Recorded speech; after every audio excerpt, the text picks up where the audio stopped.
Welcome back to another video. Today we are talking specific tips, strategies, advice on how to live singleness well. And if we were doing this in person, we'd be doing it over a cup of coffee. So let's grab that.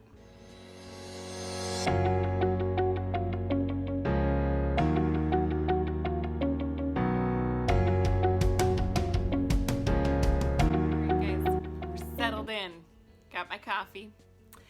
This is part 3 of our 4 parts on singleness. I do want to speak to something that I said in the very first video of this series, which I will link in the cards above. So go check that out. I gave a challenge to singles about not being bitter about where you are in your season. And I want to clarify that because bitterness and sadness are 2 very different things. Sadness is something that we do experience and should experience and is even throughout the Bible. The difference between sitting in sadness and sitting in bitterness. To me, bitterness is a state of a hardened heart, one that is resentful, one that isn't open to receiving what God is wanting to do. And so I do have a challenge to you to not allow yourself to grow bitter. We all have a longing in our heart. We all have a longing for something that we don't have because we are all designed to live in heaven. There is a deep desire and longing of our heart that will not be satisfied until we're with the Father. So to think that if there's that deep-seated kind of supernatural longing of our heart, to believe that the real practical desires of our heart are going to always be completely fulfilled is pretty unrealistic. And so I think it's important to be able to sit in the not yet, be able to live in those limbo feelings, in that, like, I deeply want this and I'm also going to choose to be okay where I am. Part of kind of my journey over the last decade of walking singleness, here are some things that I have learned that might help you live singleness well. First thing is to acknowledge the feelings. If you are feeling sad, if your life is not where you expected it to be, allow yourself to feel those things. Because we have to first feel and acknowledge where we are. Okay, this is my therapist coming out. So here we go. We first have to acknowledge and feel where we are in order to move through it. It's not just about pretending like that feeling doesn't exist. In order to not get stuck in it, in order for that sadness to not grow into resentment and bitterness, I have to give it its space.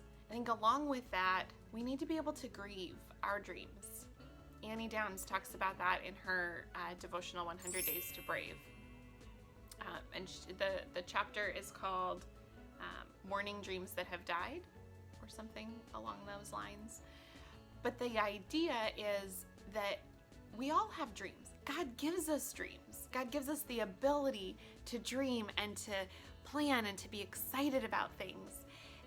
And so when those things don't happen, or when they don't come to fruition in the timeline that we expected them, we have to mourn that.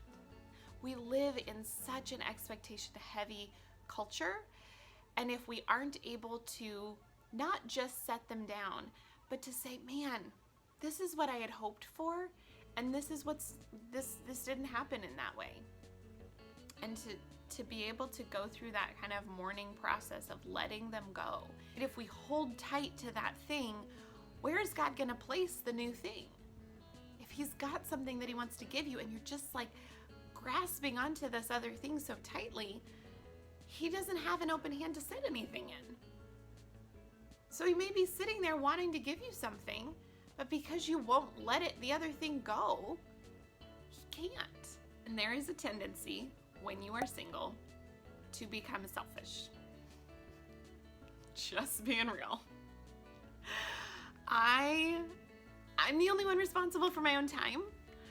I mean, obviously I have a job, but I get to decide what that job is. I'm the only one who has to worry about me. I could pick up and move if I wanted to. I have picked up and moved a lot. When I think about a new job, I really only have myself to consider in that process. How is it going to affect my life? Is this something that I want? I can be really selfish with my time. Like, it's just me. So I do what I want. I travel when I want. I spend my days off how I want. I can be really selfish with my finances.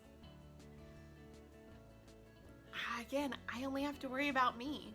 Here's an example. Like I said, I live by myself. So there is virtually no sound in my apartment. Now, granted, I live outside the Great Hall at our school, and there's a grand piano, and there's lots of amazingly talented students. So I do often get woken up by that music. But in general, like, there is not conversation that is happening in my apartment because it's just me. Never realized how important that is to me, or just how that's become a normal part of my routine until I go spend the night at my parents' house. Last year we were constructing a new building, literally right outside my window. And this is an old 1920s building, so you hear everything. And on my days off, I didn't particularly like being woken up at 6 a.m. by construction noise and trucks beeping and the ground shaking because they're jackhammering something or pile driving something.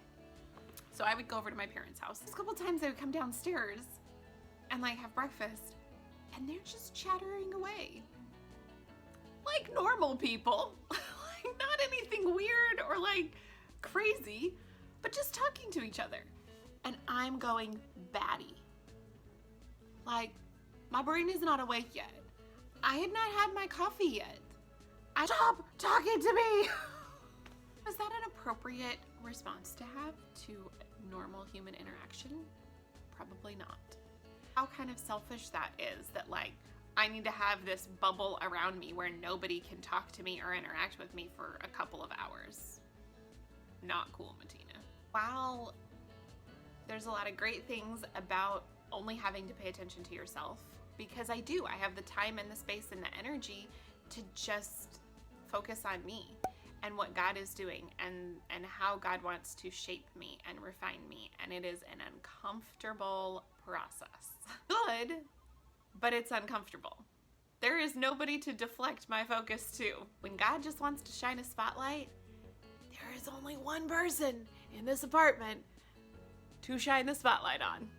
And that is this girl right here. It can be illuminating.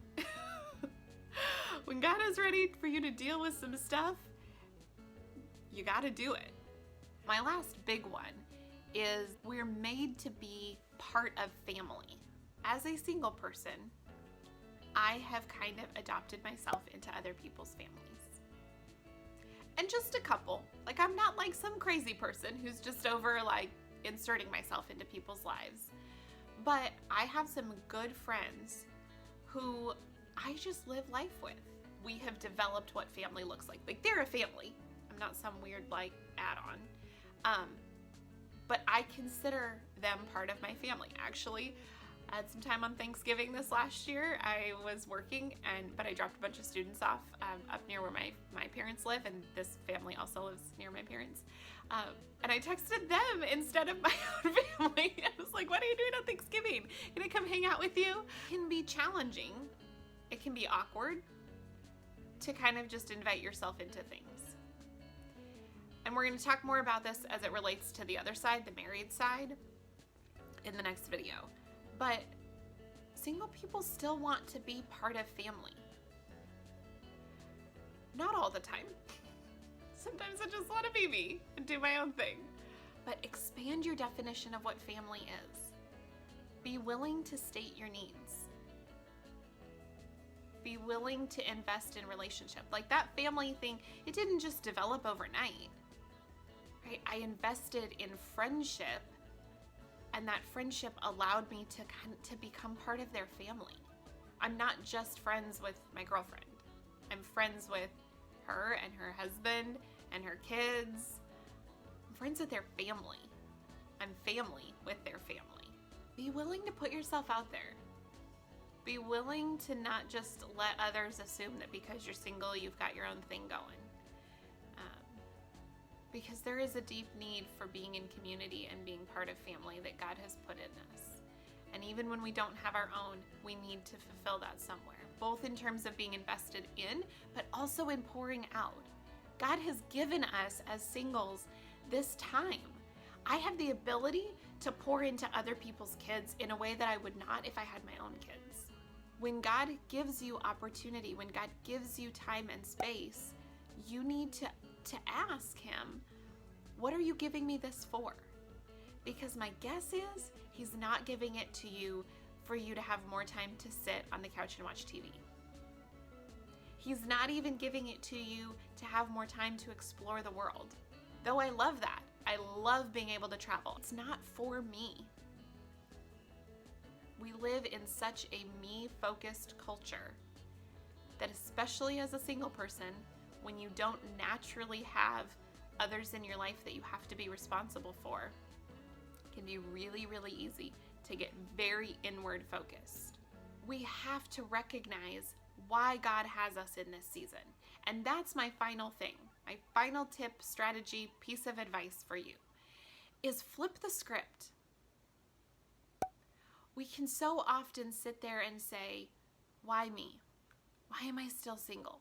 Ask that question, but ask it from the other side. God, why?